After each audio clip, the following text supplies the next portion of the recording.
Russian President Vladimir Putin cast his ballot in elections that were widely expected to reflect rising discontent over political and economic stagnation in the country. Those expectations were met. Putin's party went from having 38 seats to 25. The results of the election turned out to be very controversial because, on the one hand, one might state that the population voted to a great extent against authorities. We saw in Moscow that the opposition won in 19 or 20 constituencies. It was unclear till the last moment. In other words, in nearly half electoral constituencies, this is a sign that people are unhappy.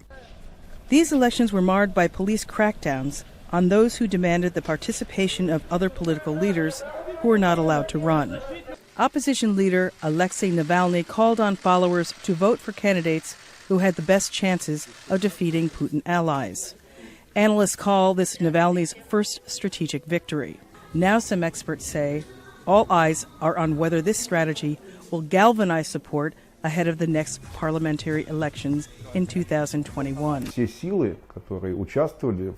forces involved in the Moscow election are starting to gradually prepare for the State Duma election campaign. This election campaign is scheduled for 2021. There seems to be enough time, 2 years. But I think what was going on in Moscow became a catalyst that accelerated the election campaign at the national level.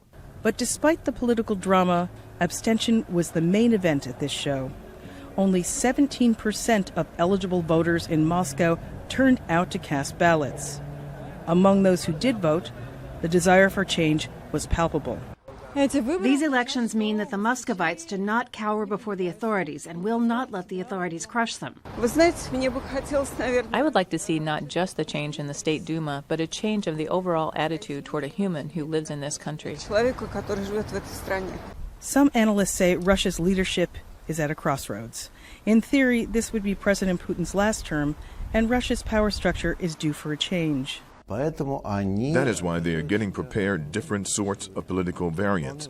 It is quite likely that in the post-Putin or even in the late Putin period, the system will be a bit more pluralistic. The next elections are still years away, and the current presidential term ends in 2024.